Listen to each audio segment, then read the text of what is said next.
Hello and welcome to FPL FAF, the Form and Fixtures podcast. I'm John and I'm with James and Jason again today. Welcome, boys. Hello, mate. Hello. Oh, hope we're well. Okay, so I've just opened my finger. So today we're going to run. We're really going to, I guess, get into the swing of what this podcast is really going to be about. So a rundown of the last few weeks, and a look to the next fixtures, players to target, teams to focus on, according to the fixtures and form. So, yeah, rundown on last week's game week. Did anyone have a good week? I was too scared to look at the the league again. Who wants to talk first? I can go first. It wasn't a great week. I finished on 45 points. A lot of results and things didn't come off as planned, but it's one of those things. Premier League's been quite entertaining, I suppose is the word this season. So yeah, as expected. But I think we've hit on it before. Some of the kind of big name players are maybe not doing as well as we thought they would do and stuff. So yeah, I think that's the right course for concern at the moment. But yeah, that was it really for me. Do you have any what were your highs and lows with your players? My highs, give me 1 second.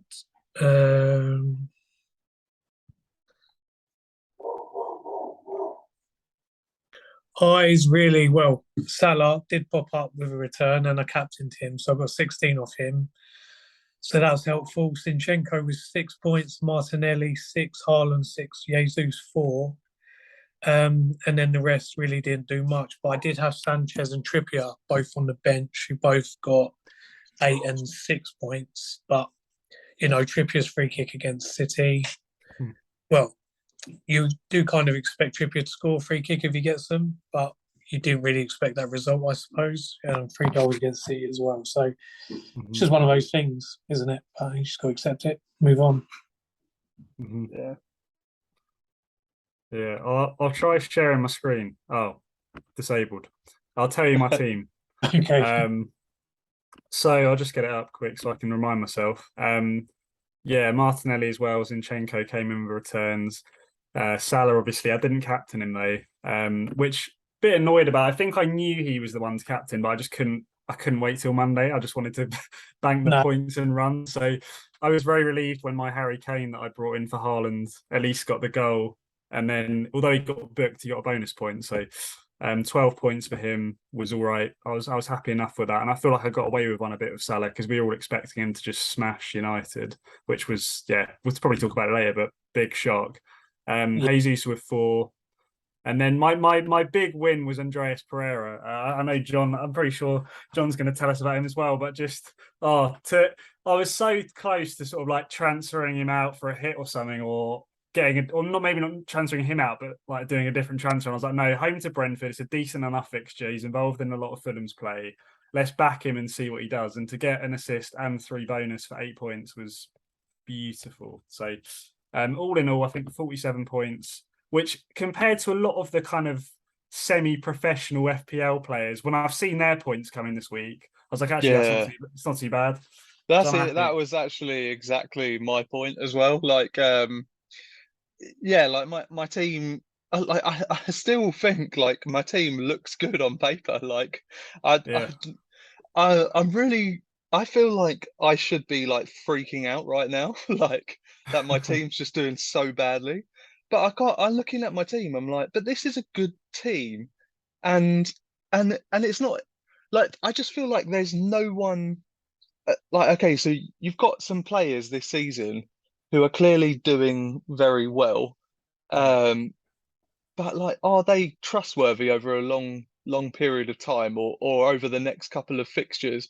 Like, we don't know, and we're going to go into the teams with good fixtures, but they're just very unproven right now. So like, I'm not in any rush to pull my wild card, and like, it's actually surprising listening to you both because I scored higher than both of you, and so like, I got 48. So obviously not a lot higher, but like, I thought I thought I was still going to be below both of you on and exactly what you said, James. Like I think like some of the top people have been hitting like low 30s, Yeah, like they have. really awful weeks, you know. Yeah. So yeah, it's certainly nothing to worry about. My highs or my lows, definitely Melier on the bench. Like that was like heartbreaking because I actually had Melier starting all week just because I thought, you know, like it is Chelsea, they do struggle to score sometimes, Mm. and Leicester being Leicester, just can't trust them even against Southampton. But then after talking to both of you, I was just like, no, yeah, you are right. I should just go with the logical decision, like stop trying to mess things up, and yeah, it did not work well. But anyway, it was still the best decision on paper. Um, Yeah, that's the key. what is the other things I've written? Yeah, all my defense got ones or zeros. And then highs, yeah, Andrea Pereira, Martinelli, Salah, and Haaland.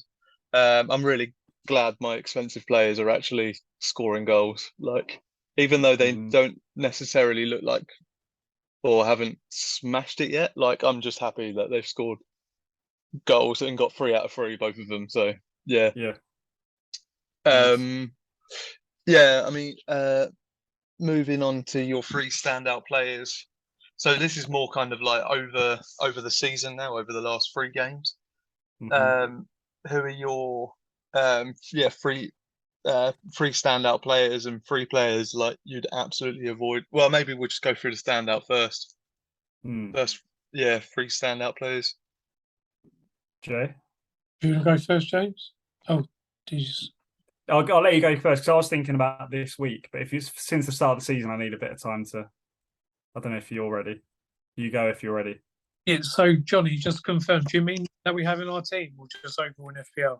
Oh, overall in FPL. Sorry. Ah, okay, yeah, that's what I went. So I think a big shout out to Rodrigo. He's been amazing Hmm. as every week popping up. Was he scored 4 and assisted 1, I think. Yeah. So and Leeds, they are working hard. They're doing a lot of running. I think that's what's making it hard for opposition. Very, very fit and energetic team. So I can imagine that the form would kind of continue for quite well throughout the season if they can keep up that kind of energy and aggression 100%. Mm. I did also put Harrison in as well. Good I shout. think very well. I think I underrated him because I didn't really rate him before, if I'm honest. But if you look at his stats since they've been in the Premier and stuff, in the Premier League, sorry, you know, he's a very good player, good on the ball, hard Mm. working, you know, good at passing, crossing, will get some goals. And the other one I put is Jesus. Looks Hmm. very, very comfortable in that Arsenal team. Um, he's definitely going to score goals. He looks happy. The whole team look happy. They look. It just looks like a good kind of vibe around Arsenal. So they're my 3 standout. Mm. Nice. I could have easily said them. I would have had Rodrigo. I'll give you 3 different ones. Um, Tony, Ivan Tony. I really want him in my team. I just don't think I'll be able to. But Brentford's fixtures and everything, and the way he started the season, he just looks like such a reliable point scorer at the moment. I think it's 7 mil, well 7.2. I think he's got up to. Yeah, So 17 now. yeah, so link to him, Mitrovic. Like I think has he scored in every game so far, or at least he's got close to it. Yeah, I Um, don't think he did in the middle one.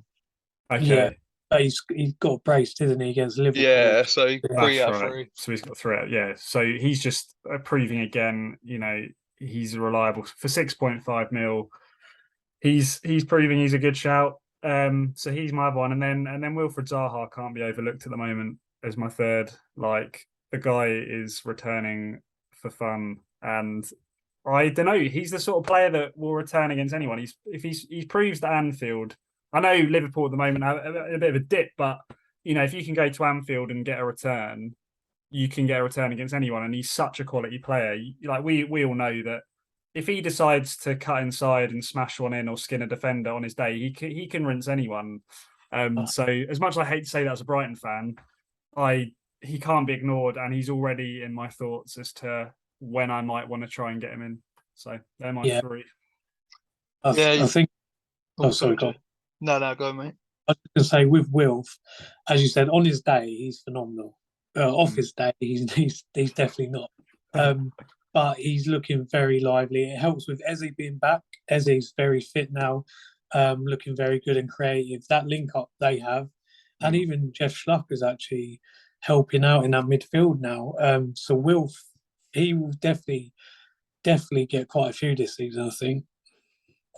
Yeah, that was actually what I was like. So I've got Wilf in mind as well. Like, I mean, we said at the start of the season, or it was one of the points I was what I was saying is that like Palace's rating on the fixture difficulty was just like stay away from them, and like the fact that he's got 3 out of 3 is pretty amazing. So I was kind of wondering, like, when your fixtures improve, is this a sign that you're going to be even better? Like, Mate, definitely. For me, and Elise's coming back now. I will at some point have Eze, Elise, and Wilf in my team at once, 100%. Just for the fact that Eze, I think no one's really seen him unless you watch him in the Championship before he comes to Palace. Because of his injury last season, no one's really seen him yet in the Prem.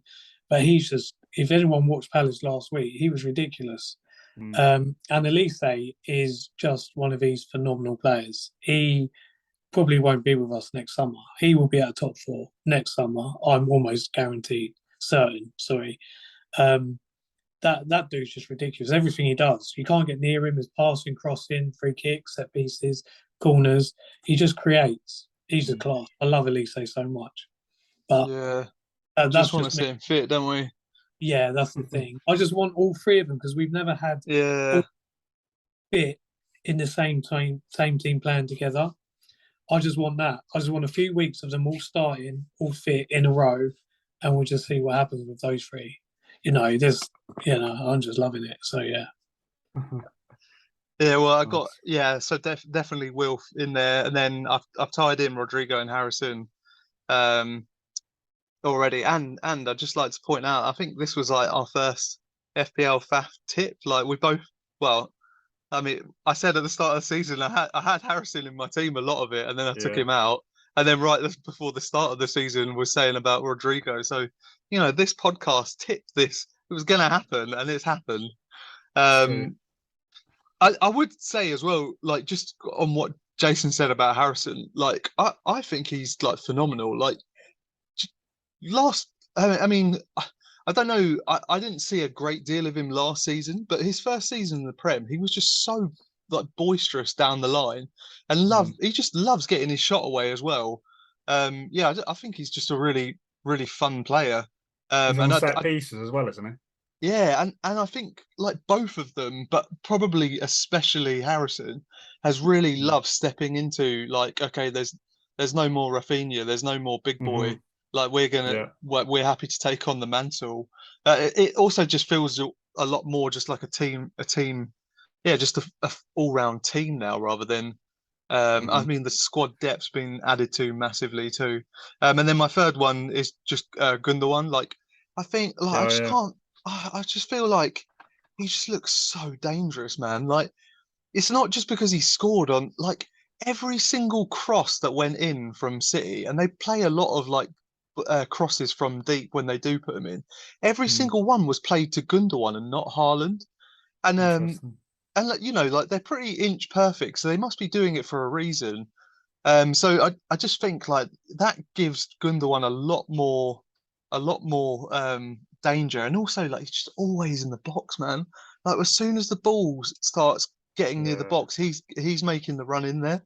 So yeah, I mean he's definitely he's probably my main. Well, it's difficult to say Rodrigo and Harrison aren't the main standouts, but yeah, Gundogan in terms of the top teams right now looks like the most threatening player. I think maybe it's a bit harsh on Haaland and Salah considering they've actually done the business for their price. I don't know.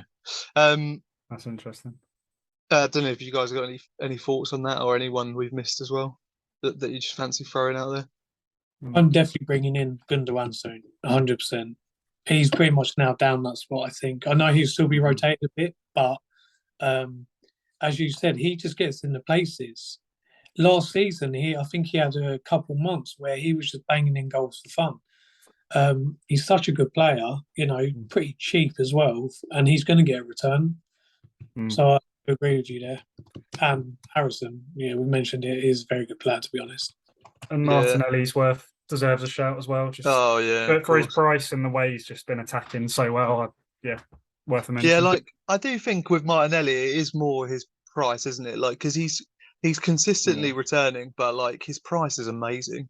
Like, and I just saw on Twitter as well, the Brazilian coach is going to be at the Fulham game, so it just feels, if there's someone who's going to really want to show off this weekend, it's going to be Martinelli because Yeah. I can't imagine his place is very safe in the Brazil team. Yeah. He's also forward more than Jesus in the games that you play, or the majority of them. So Jesus does drop in a bit, which means he runs in behind. And Saka doesn't run in behind because he stays out wide quite a lot. So Martinelli is definitely a good shout because he definitely gets forward a lot, and he's definitely like a vocal point in the front, especially when Jesus is. Yeah, you're definitely right. He does become the main striker or the leading line, leading the line a lot of the time in the games. Moving on to free bad. Yeah, have you guys got any free standouts for the shocking, or not necessarily just shocking, like kind of unexpectedly bad, maybe?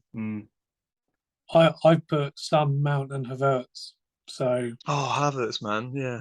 I don't happen with Son right now. I don't think he's had one goal contribution, has he? I might be wrong. No, he hasn't, and he does not look on it, man.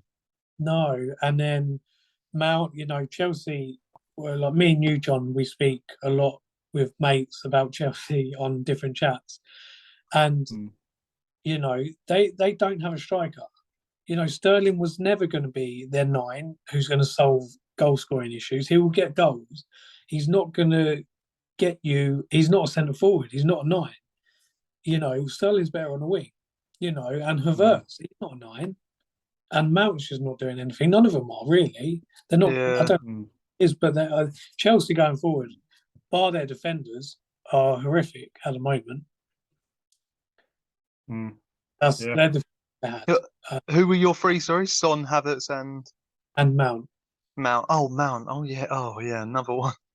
Yeah, if you've had Mount and Havertz, like, oh my days, man, you must be annoyed. Yeah. I had Chelsea players in general as a kind of just category of one of my avoids. I didn't want to name one because after that 3-0 loss to Leeds, I just thought that shows attackingly and defensively ? So I'm just I'd be avoiding any of theirs right now.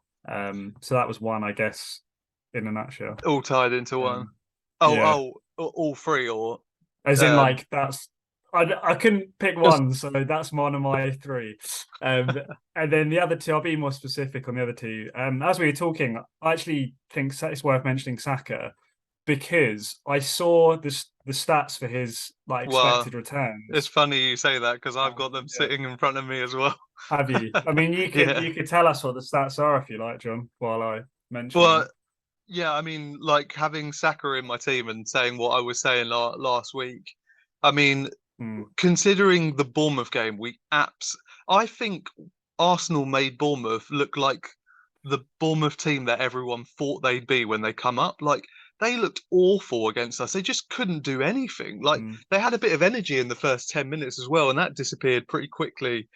But yet Saka was like absolutely nowhere to be seen, and he looked like he was trying so hard to get something, and it just wasn't. It's just not clicking. I wonder if it's a thing between him and Ben White, or someone else I listened to as well said that like Arsenal's biggest danger has come from the right hand side, so maybe there's just been a lot more pressure put on that side and less on the others. When I mean, it would make sense with what we're seeing right now with Martinelli getting all the returns. But I don't even know if that's it. I just think Saka maybe more becoming like part of the midfield. Like I don't know. Yeah, there's definitely not. And I mean, like the stats I've got is 0.02 xg and Awful. 0.12 xa, and Yeah, I mean that is just not. That's after 3 games.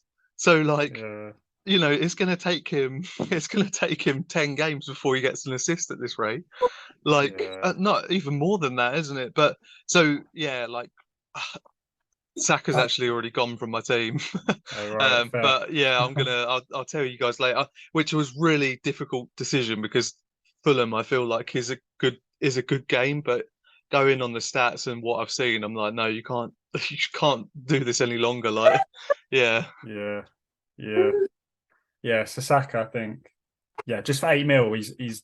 I think he'll do well still, but with those stats, and I think Jesus has just taken kind of the limelight of the main player in that team. So just yeah, I'd avoid him. And then the third one for me, it's not a hard avoid, but Erling Haaland. One of us has to mention in relation to the Pep quote about Alvarez coming in and basically guaranteed to take his spot for some of the upcoming games with the fixture congestion. So if you own him, I'd say keep him for Palace because they've had a week's rest, and I'm pretty sure he'll play in that. It's the midweek Forest game and beyond that is a bit more worrying, I think. Which is why if you don't have him, I think maybe hold off. But then when he does play, he's still going to return. He'll probably still return off the bench. It's not a hard avoid, but if it was me, I'd feel safer with a Kane. Or if I wanted to invest City money, I'd go for KDB, who I am planning to bring in for that midweek Forest game as a captain option, but we can talk about that next week. yeah. But yeah, I just feel safe with a KDB at the moment or a Kane than a Haaland, basically. That is For money really that much. that Yeah, is a really interesting point. Like you are like I think you're spot on though. Like if you've got him, like I mean, like I'm not even going. I'm not even thinking of selling. Like until yeah. I see the midweek game and the game after, that'll Mm, be like when my mind starts. Well, I guess you've just got data to work from then. But yeah, yeah. like I mean I can't see Haaland not playing in the midweek still. Mm, Like because it's the Prem, like you've got to play your best team.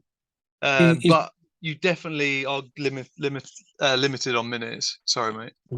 I was going to say he's bound to get some minutes even off the bench. Yeah, So start Palace almost 100%. Forest he might even start, half a game. I don't know, but even if he doesn't, come on, 15, 20 minutes depending on the score. So yeah. it's really, I think when it gets further on in the season, this is me personally. I'm yeah, keeping gets injured, but more further into the season where Champions Mm, League and all that comes into it as well, I think that's really when it's probably more of a concern. But I guess we'll see. yeah, 100%. yeah. Yeah, my other two players, one of them's already been said, Son, like just really heavy leg, and there was a moment as well when he went through, Mm, had a really like just a great opening against Chelsea, like a break from the halfway line, and he just looked so heavy. Like he just wasn't. He looked nervous, to be honest. Like he didn't mm, carry the ball well at all. Chelsea caught up with him absolutely fine, and it wasn't even a threat in the end. Yeah, he looked nervous. He just didn't look like the Son that we know is great in those positions. So, yeah, mm, definitely not a great start. And then the other one, this is like super harsh on me. And just before I will, just before I will say this, like I also definitely agree with with the Chelsea points because, like, as a someone who's had a really bad start to the season, I would quite like to upgrade my goalkeeper to a 5 million keeper, and I would mm, love to have a solid Chelsea defense. mm, But like, I just Mendy drive like if I was a Chelsea fan, Mendy would drive me crazy. Like he's got this in him so much. Like even when they signed him, there was all those videos going around of all of his awful touches in the box, awful kicks, and then like that on the weekend, just like some like he had so much time to do something, even put it out for a corner, and mm. instead you took a Cruyff turn, and like, and I Right, don't. What? Sorry. The worst part was it was right. It was just to the side of the goal. So if you f up, it's a goal. It's not even like you further over there by the byline. You're literally, if you do something wrong right now, they will score. That's how stupid it was. It's just stupid. Yeah, it was. It really was, man. Like, so yeah, like I know, like at the end of the day, it's just a goal conceded to FPL. But like, if you own a player that does things like that, it's just gonna annoy. Well, it depends on what type of player you are. But like, I'm definitely a heavy eye test player. Like, I want to see my players do well, and like seeing my goalkeeper do that would just annoy me so much. So there's no way I'm looking at Mendy right now, even though like if the well, yeah, the Chelsea defense got a lot to work on anyway, so there's no point in talking about it. But yeah, as I say, this is super harsh, but honestly, I think James Milner looks beyond past it. Like, Jordan Henderson got so much abuse after that game, and like, I mean, they're Liverpool were just awful. But for me, James Milner was awful. Like, he gave away the ball so many times. His like creative, even his creative passes were awful, and they didn't go to his man. His tackling was rubbish, and then like maybe that this is really harsh, and like I will say I'm certainly not the best like scout for watching midfielders. I feel like it's probably my weakest knowledge in like judging a Premier League team. But I just everything I saw James Milner do just went horribly wrong. Him and Firmino as well. I thought Firmino just looked awful as well. But yeah, James Milner, like if if you want a cheap way into Liverpool's midfield, do not touch James Milner.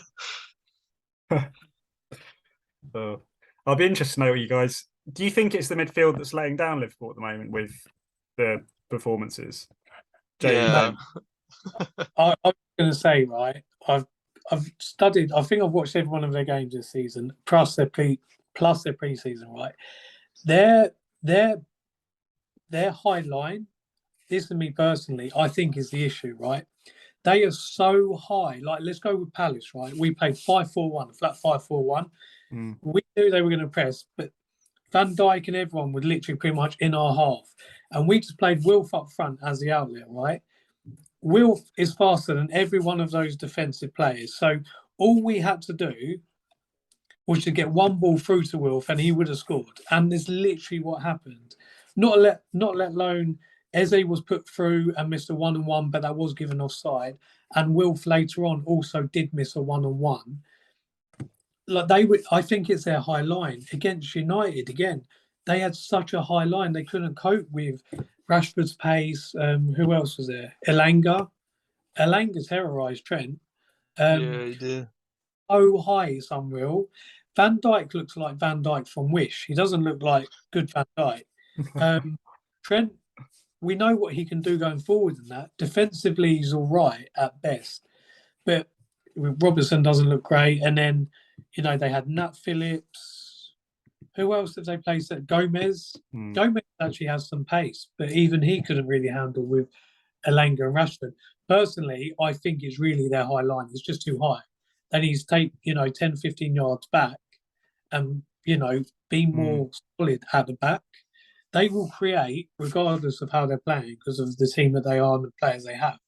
But they're getting caught out on a counter attack so often, and they can't handle it. That's what I think. I mean, maybe it all stems from there as well, but just absolutely everything just looks so awful. Like, it just felt like such low creativity. I don't know what the stats were, but it didn't feel like they had very good creativity at all during the game. Like, as I say, like Firmino had the ball in some dangerous areas a few times, just looked rubbish. And like, I was gonna say, yeah, for me, it is the midfield, because I just think the midfield just looks awful, man. Like, but you're probably right, because it probably is all stemming from there. But there's no, like, obviously Harvey Elliott is the creative outlet, but there's no.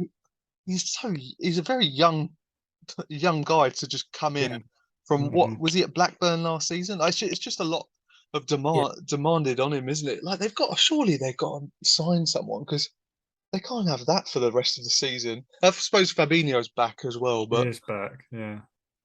They have Carvalho as well, who actually looks pretty good. But again, he's even younger than Elliot, so it's a lot yeah, on.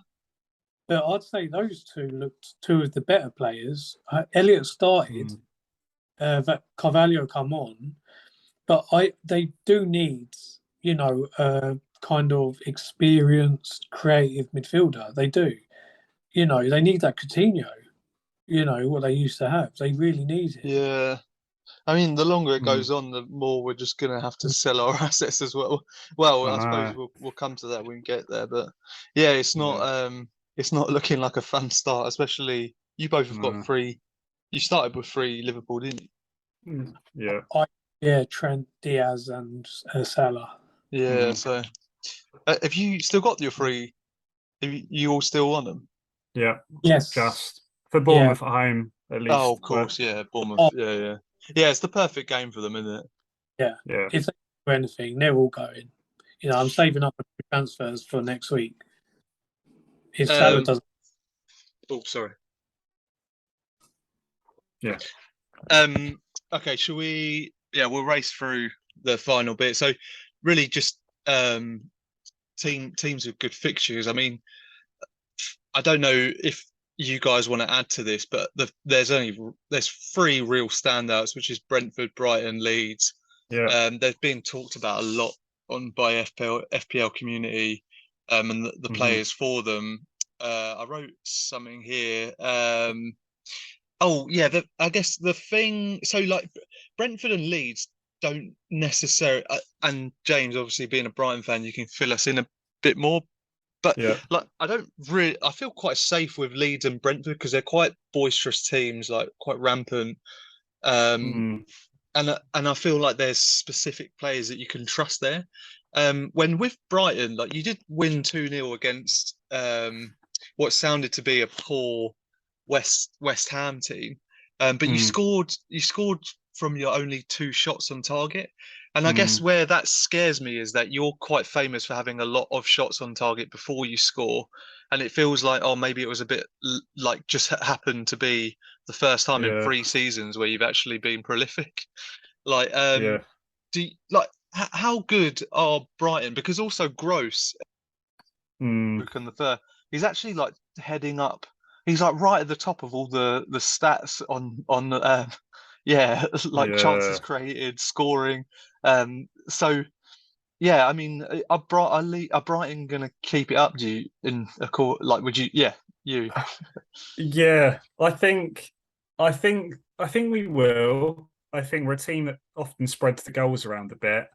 What I will say though is if I was to go for a Brighton attacker, I'd go for Trossard. And I'm really tempted to get him in this week, and I need your guys' advice, maybe after the stream with a bit more sort of tinkering. But Trossard is our go-to man. He is our star player. He's got goals in him. What's interesting with Trossard is we've just signed this left back called he's the Ecuadorian guy, Purvis, something or other. Yeah, go on, Perv. Yeah, if he comes in, because at the moment Trossard's playing left wing back. If Purvis starts starting games, which I expect him to soon, we're not dropping Trossard because he's our best player. That means Trossard instantly starts playing in a more attacking role, i.e., Cam, maybe sometimes striker, but Welbeck's doing well there at the moment. I would expect if we're going to drop anyone, it would be a Gross instead of a Trossard. What I'm trying to get at is, I think if you want to take a punt on a Brighton attacker and you can afford Trossard, like I'm excited to see with these next run of fixtures. I think he'll get some goals. It's just a case of how many. Um, I still don't trust Gross. He's on set piece and stuff. I don't think he's nailed to start every single match. I think his returns are flattering him at the moment, personally. There was a season a few years back where he started off really well and then just didn't get many returns at all for the rest of the season. Whereas Trossard is a consistent good asset. So yeah, that's I won't talk for much longer as we've got 3 minutes, but Trossard is the guy I'd go to, and the rest I'd probably avoid. McAllister on penalties, you might want to go for, but even I Yeah. could see him being benched, whereas I can't see Trossard being benched. So he'd be my man. I don't know if you got any thoughts you wanted to add, Jay. I do kind of agree. Brighton play 3-4-2-1, don't they at the moment? Is that right? It's well or five. Yeah. If you call the wing backs, you could either call it a five or a 5 sort of in defence and a 3 out of defence. But yeah, So Trossard in the middle would make a lot of sense, being as like the and Casiedo, he's really good as well. So he's 100% going to start, and he'll be the defence-minded midfielder, wouldn't he? yeah. Yeah. Makes sense. I've got nothing else to say on it, to be honest, but I guess we'll just see. But Gross is doing very well, to be honest. Fair play For his to him. price, you can't go wrong if you did go for Gross. He's a Mhm. good price. But yeah. Yeah, I do think you're right though. Like Trossard for me would definitely be the only Brighton, maybe Welbeck as well, but would be like the only assets. I think I'd be looking at Brighton. I think the other ones are fairly obvious. Okay, just to jump right to the last, like, who's your golden pick this week if money wasn't an object? It's got to be Kev again. Kev, KDB. Yeah, Mhm. yeah. But who are they Fair playing play. this week? Alice. Oh, really? Mhm. Nice. I mentioned Trossard, so I'll give a different name. I had to be fair. This is rash, right? I'm saying Kingman Son because he's going to come good at some point. If I had unlimited money to take a punt on someone away to Forest with the amount of chances they conceded against West Ham in that home fixture last time round, with how bad West Ham were against us, you know, if you had a free punt, I'd be interested to see, like, have a go at Son and see if this is the game he decides to come up with a hat trick and prove why he's, the player that we know he can be. So that's mine. Well, that's funny because I feel like mine is exactly your same mindset as well. Like my punt is definitely going to be Marcus Rashford because like he's playing his next 2 fixtures are Southampton and Leicester. Like the two, they play very high lines, awful defense, and like after he was unreal against Liverpool in my opinion. So much so that after the game, the next day, actually, I took Saka out for Rashford. I was like, Rodrigo, all of these players, everyone's picking them. Screw it. Like, I've just been putting up with Saka for the last 3 weeks. I'm going to give Marcus Rashford's gone down to 6.3. I'm just going to take a punt on it for the next 2 fixtures. And then after that, I'm probably going to play more wildcard. So, yeah, Marcus Rashford for the next 2 fixtures, but specifically Southampton this weekend. So let's see how Man United